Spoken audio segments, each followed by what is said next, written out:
Hello, good evening. It's News 360 coming to you live from the News Hub here at Adesawe Kanda. I am Portia Gabor. And I am Martin Asiedu-Dartey. Let's bring you the headlines for the next 1 hour.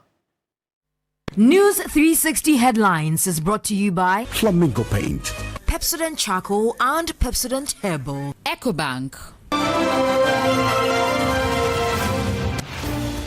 Coming up, uncompleted Pokwase in Sawam Road still causing commuters nightmares as contractor moves to improve portions.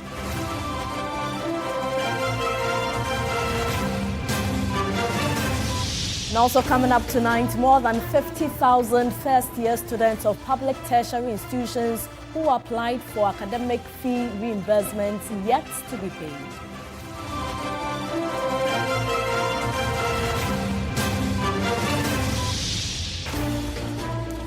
And also coming up, constellation at 37 Military Hospital as suspected thief climbs tallest tree to escape arrest. Coming up in business news, banking consultant Dr. Richmond Etuahene dismisses fears of CD returning to unsustainable depreciation after recent blip.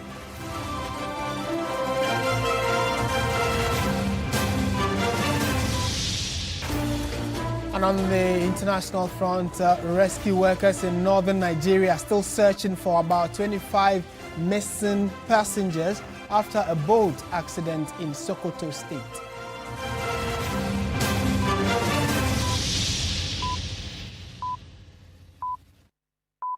We're live around the world on 3news.com. That's our website. We are streaming there and streaming on Facebook as well, so do let your comments come in.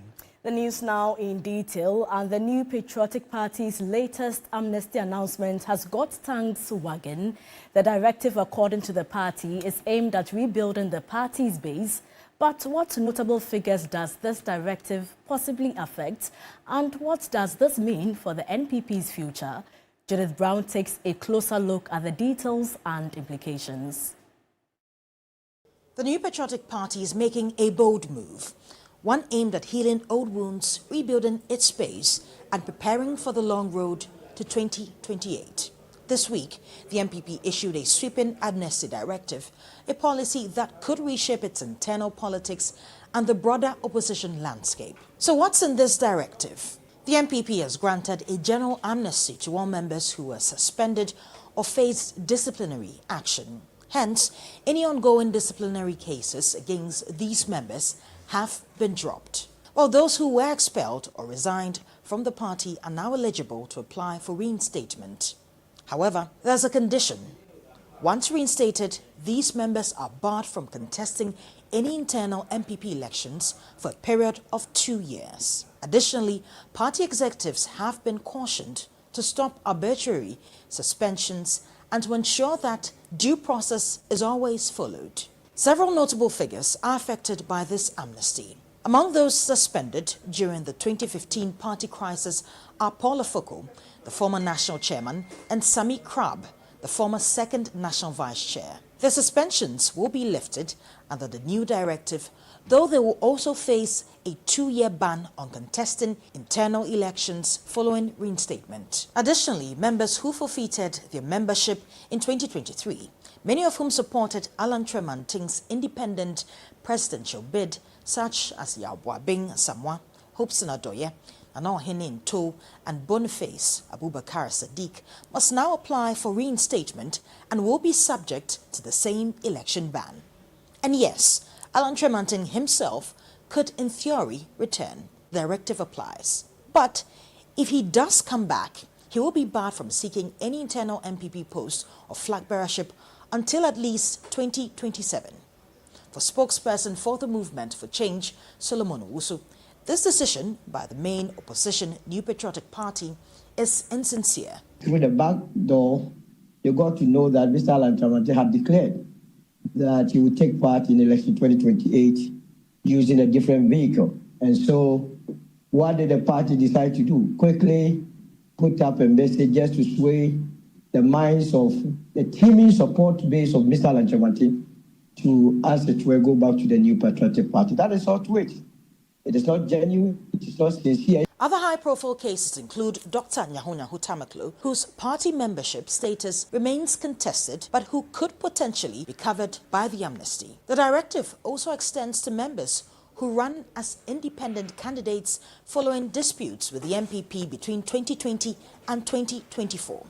This includes figures like Kwabna Owusu Aduomi, Andrew Amwakwe Siama, Nanakwe Kujia, Vincent Soa Dote, Cynthia Mamle Morrison, and others who may apply for reinstatement, after which they will also face the 2-year restriction on internal contests. And so the big question on the minds of many is, why now? Well, after a bruising 2024 loss, the MPP needs a reset, and the amnesty is strategic. It represents an effort to broaden the party's tent and neutralize factions. And by imposing a 2-year freeze on contests, the party protects its current leadership from immediate power tussles. Despite these potential benefits, the amnesty can also be risky. Loyal party activists who remain steadfast may feel resentment towards returning members, while old rivalries could resurface quietly. Legal challenges might also arise if the 2-year ban is not clearly supported by the party's laws or rules. Moreover, critics may portray the amnesty as a sign of desperation or acknowledgement of past disciplinary failures, as has been the position of the CEO of the National Petroleum Authority, Eduji Tamaklo. You go to somebody's house, he's building. One, he's not sure of the ownership of the land. Meanwhile, he has put a structure and he's now looking to build pillars, the foundation. What will be the outcome of that? And so it may come across as a certain level of desperation. Well, looking ahead, the amnesty could lead to a stronger, more unified opposition with an expanded pool of candidates and renewed grassroots support, particularly in key swing regions. But all in all, one thing is clear, that the MPP's amnesty directive is a bold political reboot. Whether it leads to lasting unity or renewed infighting will depend on what comes next. Judith Brown, TV3 News. Residents affected by the recent demolition at the Sakumo Ramsar site have called on the state to regularize documents covering their acquisition of part of the protected wetlands. The association says it is ready to cooperate with the state to protect existing wetlands and prevent further encroachment of the Sakumo buffer.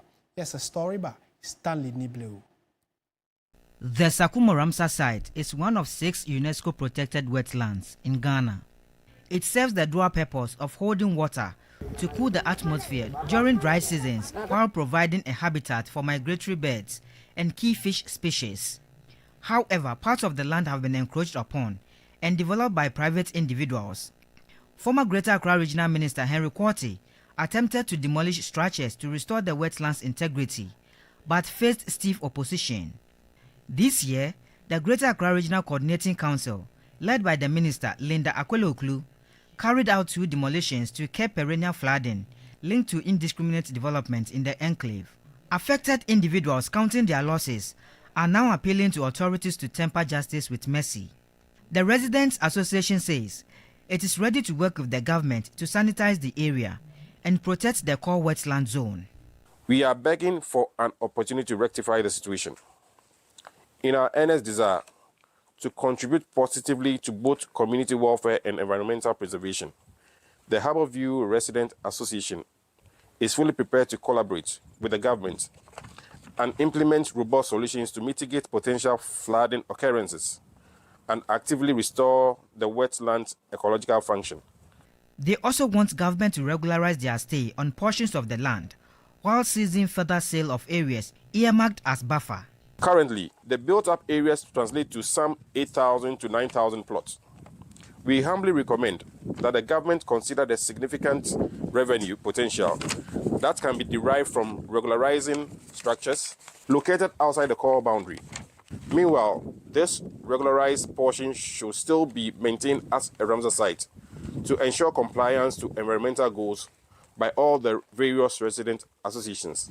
Meanwhile, traditional authorities admit to having erred by selling state-acquired lands for private development, but are calling for government intervention. Well, I can answer that I can march. I can one motion. She no, we are saying what home. We acknowledge that Ramsar sites are protected areas and are not meant for development. However, portions of the land had already been leased out prior to this understanding. We kindly request the government's understanding and clemency in this matter. We respectfully assure the authorities that no further portions of the land will be sold or leased. As calls for compromise intensify, the future of the Sakumo Ramsar site hangs in the balance between safeguarding Ghana's fragile ecosystem and addressing the human cost of resettlement.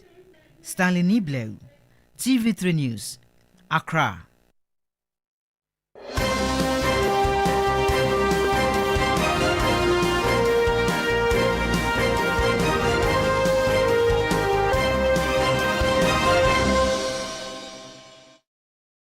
And here at Media General, we will be shifting our focus on a number of roads in the country and what government has said it will be doing about them. We are starting from the Nsawampo. Exactly, and a coalition of commercial transport operators is set to strike on Thursday, August 21, bringing activities to a standstill on the Pokwase-Nsawam road in protest to the poor nature of that road.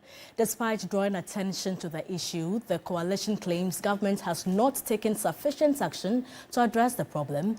A report by Na Ashoko Mensaduku. We're coming to you from the Pokwase-Amasaman Highway, where drivers, the Ghana Private Road Transport Union and the Ghana Road Transport Coordinating Council have issued a 7-day ultimatum to the government to fix the roads, otherwise they will withdraw all of their services. Starting this Thursday, they issued a press statement on August 14th, complaining about the deplorable state of the roads. As you can see behind me, I'm just in front of the overpass, which is still under construction. It has rained this morning. The roads are bad. The ground is wet. There are potholes. There are a lot of long vehicles plying this road, as well as trotro drivers, taxi drivers, and so on. I direct traffic here. The road is in a very bad shape. What is the driver for say 50 Thursday? Omanya road now. Omobeko strike. Those who use the route to various destinations will suffer if the drivers decide to stop using this route.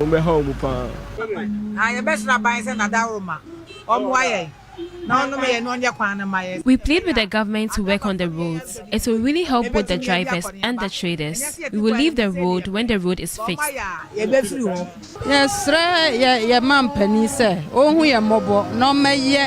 The president should be sympathetic and fix the road for us. The mud is too much. We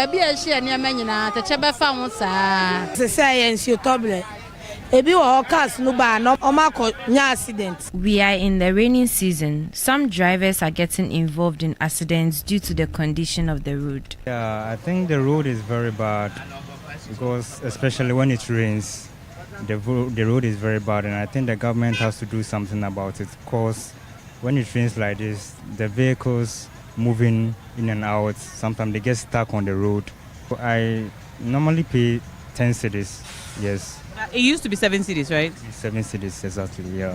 All right, and those are some views from some road users here on the Pokwase-Amasaman Highway, complaining about the deplorable state of the roads. We've spoken to some market women, some passengers, and some drivers, and they say that, yes, if they do not see some work being done before Thursday, they will withdraw their services. The passengers don't agree. They are pleading with the drivers not to do so.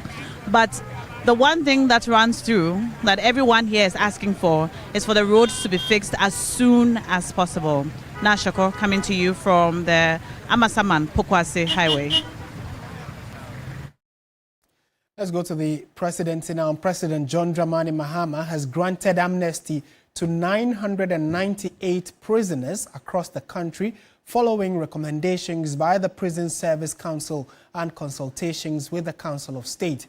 The decision was made in line with Article 72(1) of the Constitution, which empowers the President to grant pardons, reprieves, or commute sentences.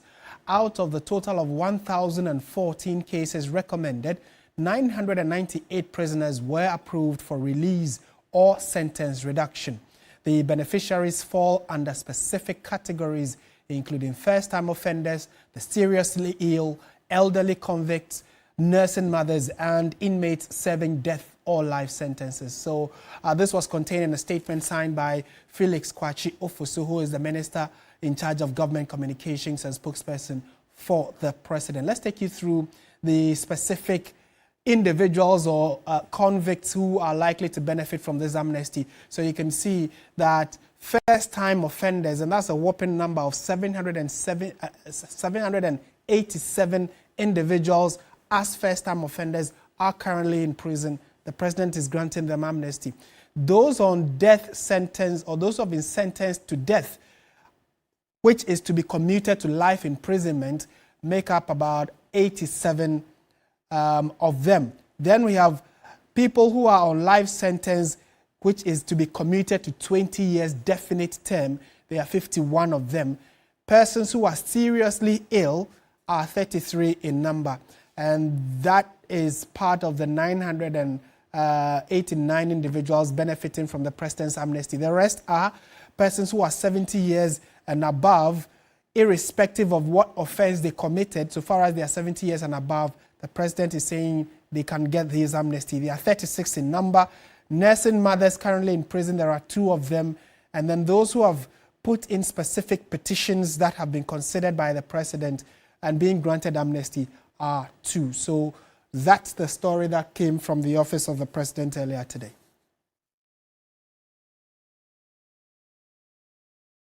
In more news tonight, more than 50,000 first-year students of public tertiary institutions who applied for academic fee reimbursement under the no-fee stress policy have still not received funds.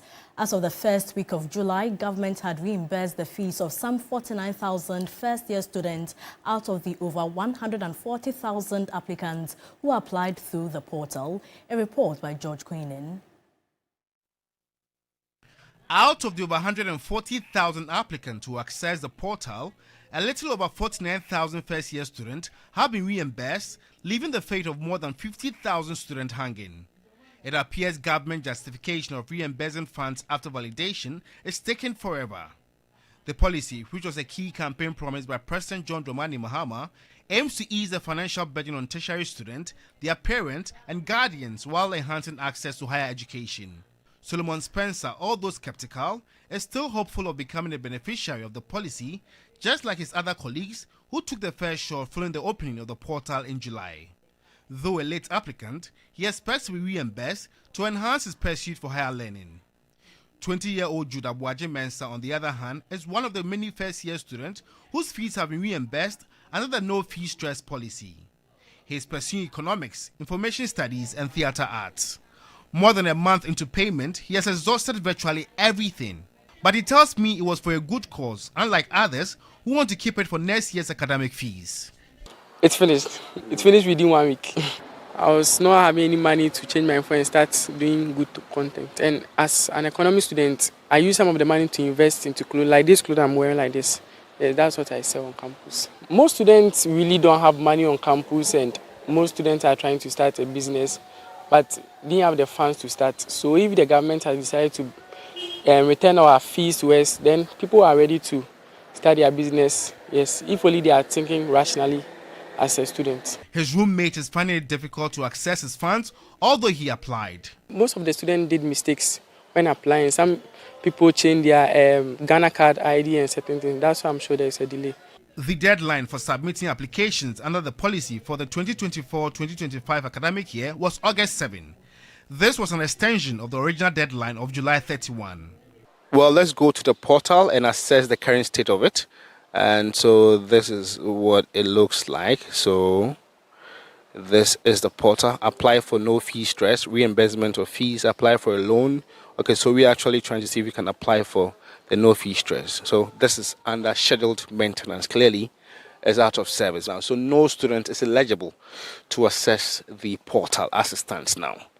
Prince Chene, a medical student, is surprised the whole policy has been a success story. Okay, so for the medical program, we all receive the same amount of funds. I think somewhere around 2,700.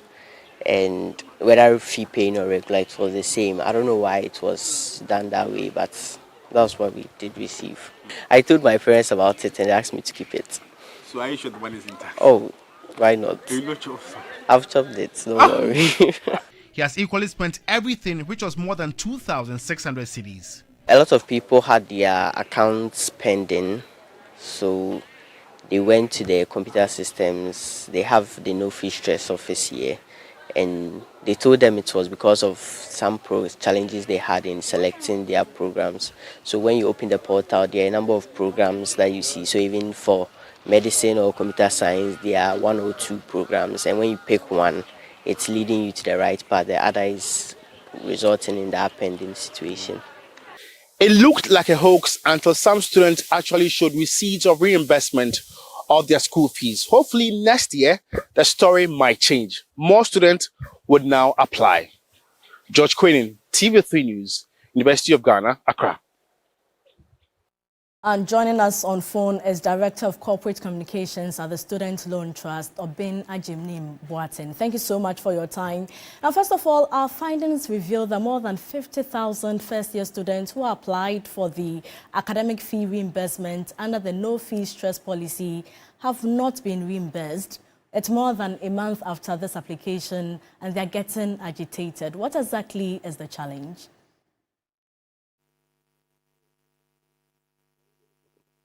Hello. Mr. Janim Boateng, can you hear me? Can you hear me? Yes. I was finding out more than 50,000 of these students are saying they still haven't been reimbursed a month after the application. What exactly is the challenge? All right. So, first of all, let me say good evening to your cherished viewers this evening, and then thank the President of the Republic of Ghana, President John Dramani Mahama, for honoring his promise to pay academic visa fee for 1,100 students every year. I don't know where you are getting the figure from. Did he say 50,000 plus students? I don't know where you are getting the figure from, but it is worth to note that the Student Loan Trust Fund, as we speak, has been able to reimburse academic user fee to over 120,000 students across the country. We are talking about students who have gone through the system, through our portal, are being validated by the institutions and being validated by the Ghana Commercial Bank, and we've paid them. And so in every system, when we are dealing with such issues and numbers, there will be discrepancies, there will be issues, and then challenges. This is not an exception. And so we've encountered a lot of challenges. One has to do with the mismatch of information that was presented to us by students. And so you pick an institution like Amstead, Kumasi, that is the former University of Education, Kumasi campus, where students applied and then they didn't see their programs, then decided to select different programs thinking they will be paid. But we pay through accredited programs in the institutions. So institutions will present to us their programs, and then those programs must be accredited by DTEC before you are paid. So we pay accredited institutions as well. And so some of these students have mismatch of information, their names not corresponding to what they give us on the portal. Some of them have issues with their Ghana card. You will see Kwaku Ose Manu, but in applying, you will see Kwaku Manu. And so it becomes a bit of challenge paying such a student, knowing how people are infiltrating into the portal. All right. As I speak to you, we're anticipating just a little over 150,000 nationwide. But when you look at the portal and the application that has come through, about 200,000 have applied. And so what it tells you clearly is that there are a chunk of students who have applied that are doing unaccredited programs in their various institutions. Right. And so these challenges are there. Right. However, we want to assure everyone, want to assure every Ghanaian student who has passed through the system, who has applied successfully, that their money will be reimbursed. In no time, this is done in batches. A good number has received that, as I indicated earlier. All right, now there are also fears and concerns that these funds would be re-added to next year's academic fees. Is that the case? That is very false. That is very false. You know, we brought up a deadline that would enable us to be able to finish with this academic year's own and then move to the fresh students who have been admitted in the various public tertiary institutions across the country. And so every student that has gone through the portal or gone through the system that is being validated will receive their monies. A lot of students have gone through the system. I mean, before the deadline, some of them have applied. And so the system will validate them and then will pay. Various students are at various stages of the process. And so once we know that, okay, Mr. A or student A has been validated, the person will be paid. And as I speak to you, today we had an emergency meeting where we discussed the next batch of students that will be reimbursed. And so every Ghanaian student must be reassured that President John Dramani Mahama promised to reimburse their school fees for them will be done accordingly. Thank you so much for your time. Obin Ajinim Boateng, Director of Corporate Communication of the Students' Loan Trust Fund. We'll go on to some other stories now. The Vice President, Professor Nana Jane Opoku-Agyeman, has held a meeting with the hierarchy of the Ghana Prison Service, led by the Director General Patience Bafo-Boni. The discussion bordered around the challenges facing the service and how it could be addressed. The Vice President spoke about the need to strengthen public education and encourage collaboration with other state agencies and the media. She commended the service for its interventions, particularly its promising campaign in agriculture. Professor Nana Jane Opoku-Agyeman assured the leadership of government's commitment to improving conditions within the prison service, noting that as a responsible nation, it is the duty of government to ensure dignified conditions for inmates, to offer meaningful reforms, and to provide the necessary support for their reintegration into society.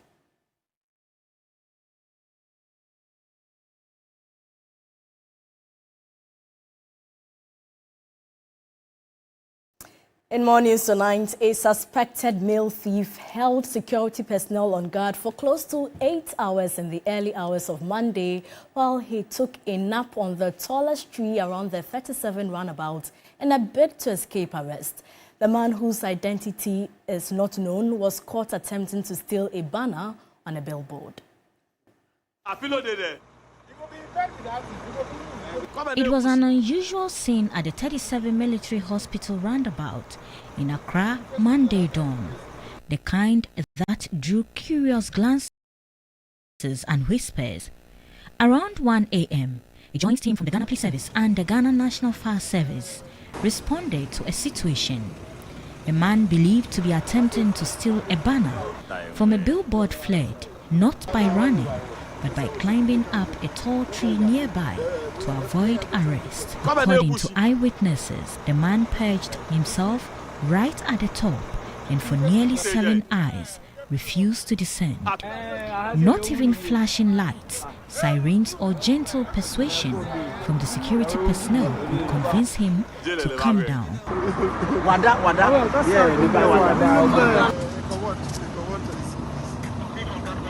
An eyewitness said the man looked determined to sleep on the tree if that would make him escape.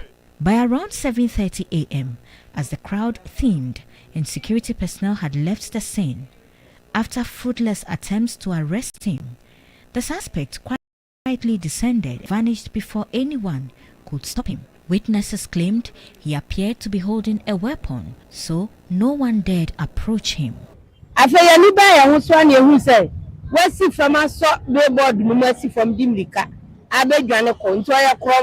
Before we realized, he had descended. He was trying to steal the banner off the billboard. He's a thief. And didn't be kind of a same for you. And a penny about no said Dianum.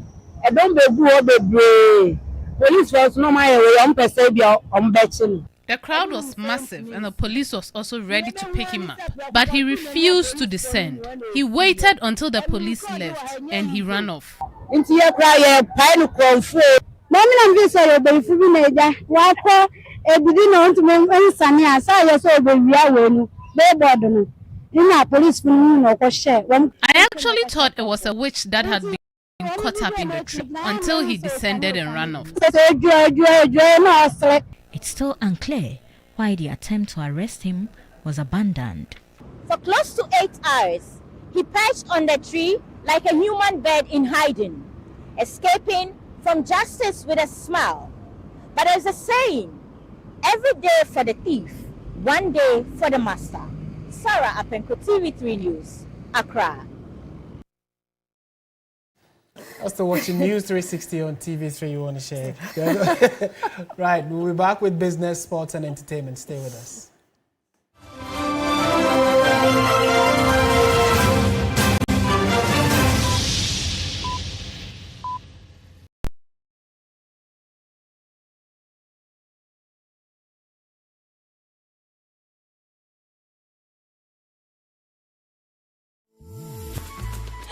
I love President Chaco.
Reporting from the Takoradi Market Circle, from the heart of the Upper West Regional Capital, from the heart of the Ashanti Kingdom. Reporting from Sunyani, from the Central Business District of Navrongo. The parliamentarians are on recess. This is where it all unfolds. The moments that potentially alters the course of our nation and the world. These are the individuals we recognize, the voices we amplify, who appears on screen and who contributes behind the scenes. With professionalism at our core, we bring you news you can trust, impact journalism that makes a difference. This illustrates how diverse perspectives enhance our strength and reinforces our mission. This is 3 News, leaders in breaking news, exclusive interviews, facts and analysis on TV, radio, online and digital. 3 News, first in news.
The business segment is brought to you by MTN. Touch concentrated perfume.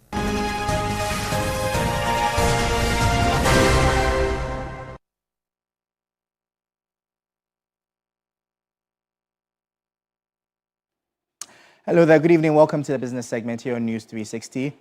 I am Michael Obudu. Now, Ghana's labor market continues to face significant challenges despite signs of economic recovery. A new World Bank report warns that job creation has lagged far behind population growth, with young people and women bearing the heaviest burden. According to the bank's 9th Ghana Economic Update, the economy created just 250,000 jobs over the last decade, compared to 2.7 million new entrants into the labor force. The report highlights high youth unemployment, skills mismatches, and widening gender gaps as key obstacles. Youth labor force participation has dropped from 62% to 41%, while only 13% of workers are in high-quality jobs, such as formal wage employment or skilled professions. Most remain in informal, low-paying work. The bank recommends scaling up private sector-led job creation with emphasis on agribusiness, manufacturing, and digital services. It also calls for expanded technical and vocational training, targeted youth unemployment programs, and stronger measures to support women's inclusion in higher value sectors. Analysts say, without bold reforms, Ghana risks a growing employment crisis that could undermine the benefits of recent economic stabilization. Former President John Agyekum Kufuor has admonished African countries to take advantage of emerging global partnerships that can spur economic growth. He welcomed former President of South Africa, Jacob Zuma, to his residence ahead of the UPSA 2025 Leadership Lecture. Historic and symbolic. Former South Africa President Jacob Zuma led his delegation and the UPSA leadership to first visit the Gamanche at his palace.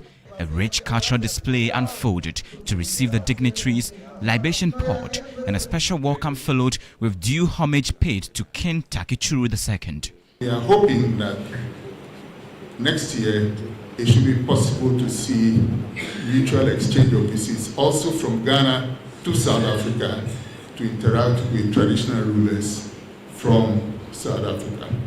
Vice President of South Africa's MK Party stressed the need to reduce over-reliance on the dollar in cross-border trade.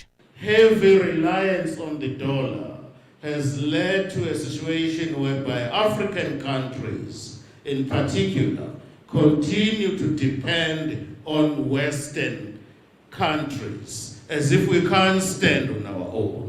Through that initiative, which was President Zuma's brain, we are able to create a totally different forum. The freedom of nations define their own path. That's what you have with BRICS. Among the Ghana people, you are family. To me, you are a big brother. May your visit strengthen the ties of friendship and remind us all that true leadership is service, courage, and vision. The delegation then journeyed to visit former President John Kufuor to formally introduce the UPSA Leadership Lecture to him. It was a period of reunion for the two former heads of state. South Africa is the first African country to have joined BRICS. Initially, it was when it was BRICS, but South Africa added to it in our Polish BRICS. It means someone saw something that the countries lost. And that is the technology that people see. It's sharing it. It makes you enjoy it. Therefore, the best person to tell the story, the best person to share the story fits. It's the best news. Former President Kufuor commended the university and was hopeful the event would spark genuine interest and conversation among African leaders. I'm sure the audience will be all ears to hear the President on the wisdom that enabled him to take the initiative that he took. But for South Africa, Africa would not be represented at all in this evolving organization. And as I said, we are all ears. Tomorrow, God willing, we'll be there to support and hear him. The BRICS conversation is expected to help government manage their currencies well and engage in strategic alignment. Christian Yale, TV3 News, Peduase.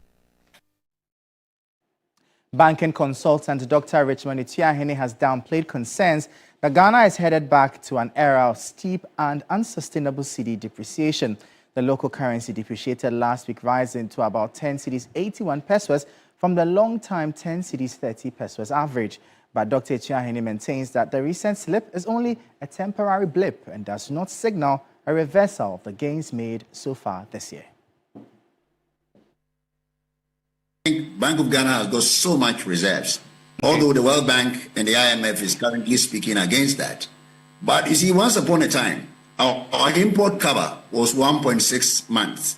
Today, we are talking about 4.2 months cover.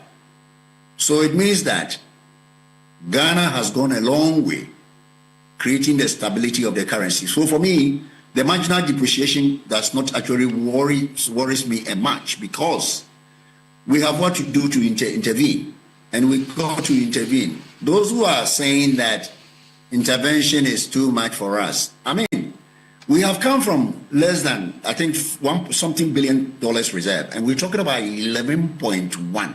I think if you check Bank of Ghana history, this is the biggest reserves we have had since 1957.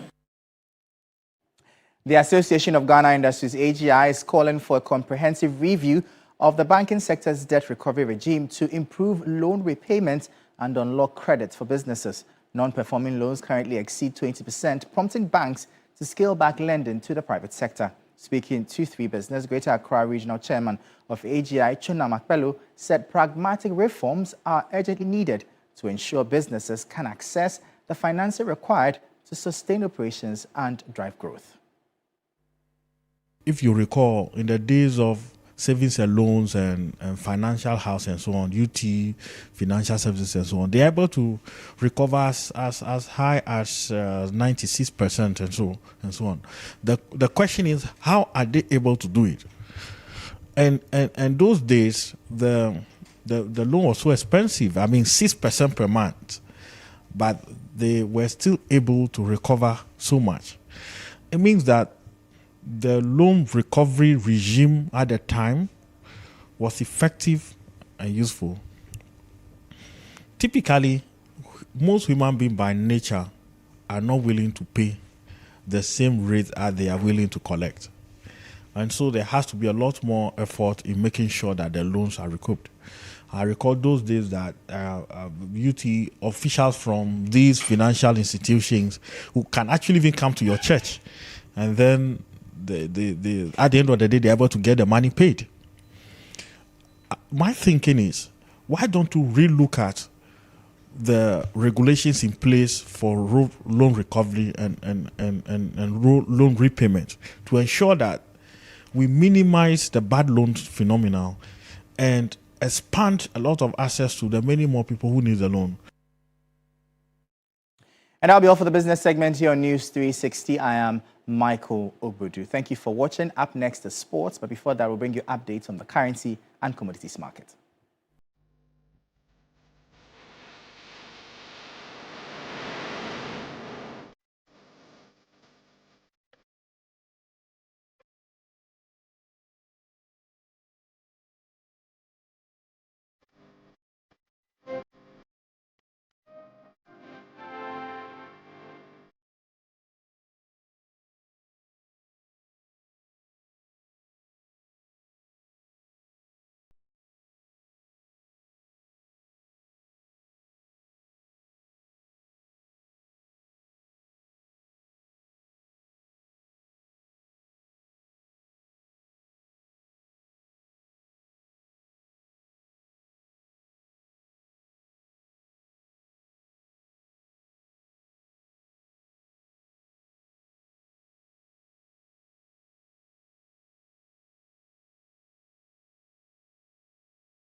insecticide spray and coil.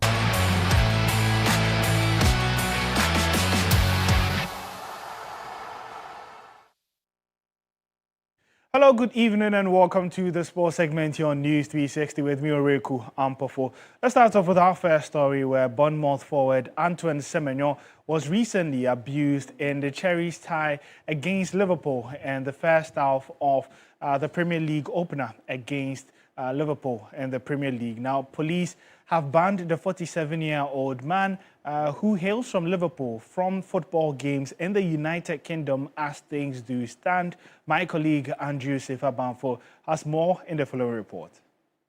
47-year-old man from Liverpool has been arrested and conditionally bailed for allegedly racially abusing Bournemouth forward Antoine Semenyo during the team's 4-2 loss to Liverpool in the Premier League opener. As part of his bail conditions, he is banned from attending any regulated football match in the United Kingdom and is not allowed to go within 1 mile of a designated football stadium. The said incident occurred at Anfield on Friday, prompting the referee to briefly halt the game in the 29th minute. Semenyo later scored twice for Bournemouth but couldn't prevent the team from losing. Merseyside police are investigating the incident and working closely with Liverpool Football Club. Semenyo expressed gratitude to the football community for their support, saying the night at Anfield will stay with him forever because of how the entire football family stood together. He thanked his teammates, Liverpool players and fans, as well as Premier League officials who handled it professionally. The Premier League and the Football Association have condemned the incident. The Premier League is also conducting an investigation into the matter, while FIFA President Gianni Infantino assured the Ghanaian will receive support from the organization's Players' Voice panel. Well, we are on with Antoine Semenyo as investigations do continue. Let's move on from one Ghana player to the other, and that's the Leicester City player Fatawu Issahaku, who has been on a journey destined for greatness. Now, from Steadfast Academy in Tamale to the King Power Stadium at Leicester, he radiates joy and happiness that merges with the pace and style of play on and off the pitch. In the following report by my colleague Akosio J, she highlights the jolly journey of Issahaku from Tamale to Leicester.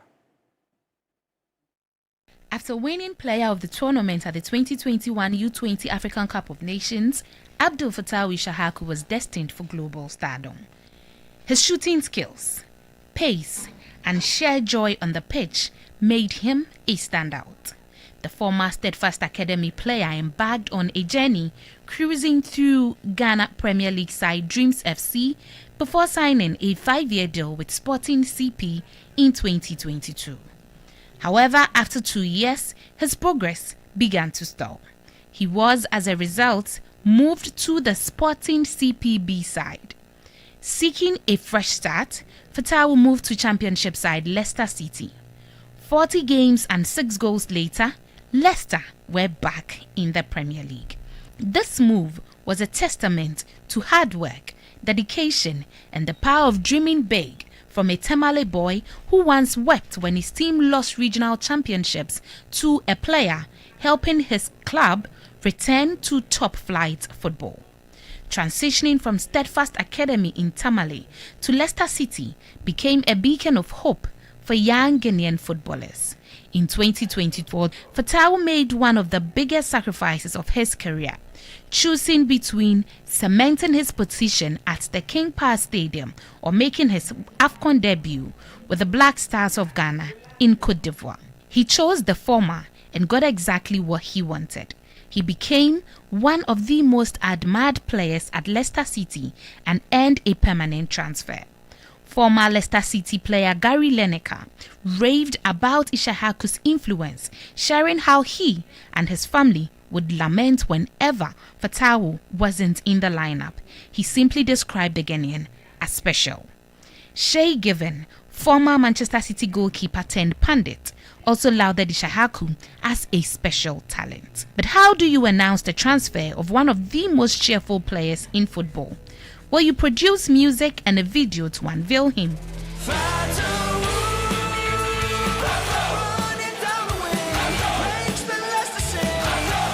The joy of a young African boy from Ghana making it big in one of the top leagues in the world.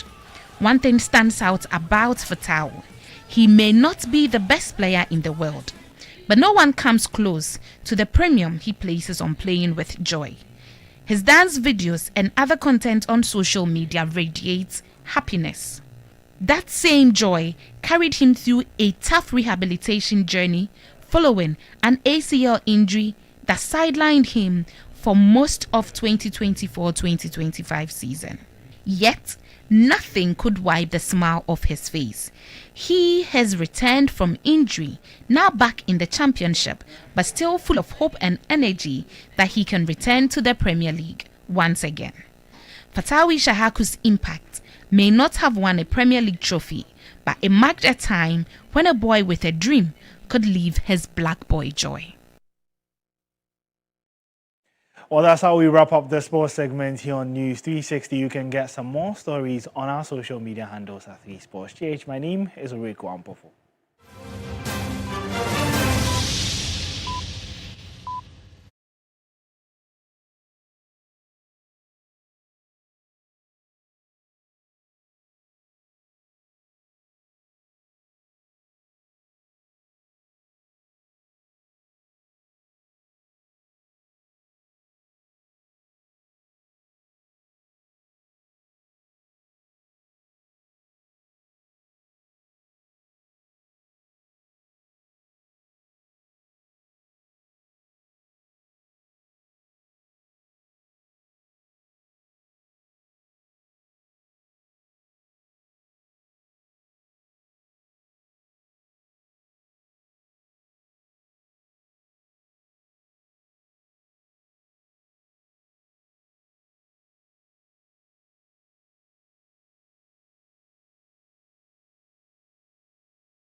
Reporting from the Takoradi Market Circle. From the heart of the Upper West Regional Capital. From the heart of the Ashanti Kingdom. Reporting from Sunyani.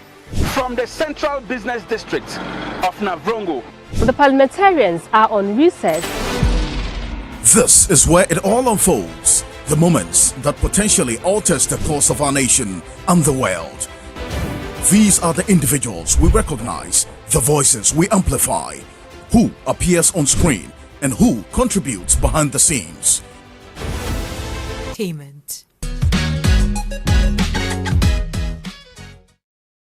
Well, good evening and welcome to the entertainment news segment here on News 360. My name is Noella Donko. Now in entertainment this evening, we turn our spotlight to Ghana's Most Beautiful, where the much-loved reality show witnessed the first eviction last night. After 4 hours of captivating performances, Buba, representing the Northeast region, became the first contestants to lead the competition this season. It's a sacred event amidst the performance of rituals, which we do not see, hear, or feel. Over the past weeks, the contestants have embarked on an inspiring cultural journey, mastering storytelling, showcasing regional pride, and promoting tourism. This week, they took on perhaps the most emotionally charged challenge yet, presenting the sacred and unique funeral rites of their respective homeland. What unfolded on stage was nothing short of powerful. Each presentation was a rich blend of ritual, symbolism, and storytelling, a vivid tribute to Ghana's diverse and deeply rooted funeral traditions. And journey into the ancestral world. Take this calabash of water to quench your thirst. The contestants reminded us that beauty transcends appearances. It lives in the traditions we remember, the heritage we honor, and the stories we pass on. New birth, new beginning, new power. After this is done, he then adores me in the war regalia, because death called, so I must answer. Baba. Each dance, rehearsal, and heartfelt tale added another vibrant part to the ever-growing cultural tapestry of Ghana. In the end, Asakia was awarded the star performer. This performance should be recorded in the Ghana's Most Beautiful Hall of Fame. And that performance was rendered by Asakia. So first of all, I would want to say a very big thank you to the National Theatre. I remembered telling them my idea and I was thinking they would rebuke me a little, but then they told me, this is very brilliant, let's see how we can help you. It's a lot from my team, my aunties, my uncles, everybody bringing their ideas on board. A lot went into this particular performance and I'm glad it paid off. Buba of the Northeast region was announced as the first evictee of the season. Do it one more time for Buba, ladies and gentlemen. Thank you. Whether you are evicted, first, second, you are a queen.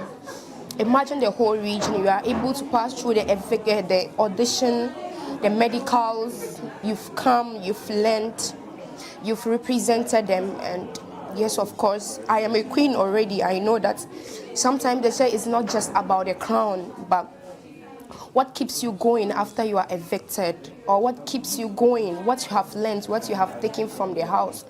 And I can't lie. I've learned a lot from this house, actually. I've learned a lot. Things that I didn't know how to bond. I've learned everything, and I'm wishing all the remaining 15 a very good luck and the best. They should do their best in this competition. Well, I hope you're voting for your favorite by dialing *713*13# to keep them in the competition. That's it for the entertainment news segment here on News 360. My name is Noella Donko. Thank you, Noella, for the latest in the world of entertainment. And talking about the world of sports, at 9 p.m., the sports team will come your way with Sports Station, so do make a date. I am Martin Asiedu-Dartey. And I am Portia Gabor. Do join Alfredo Cancer at 10 p.m. for Ghana Tonight. Good evening.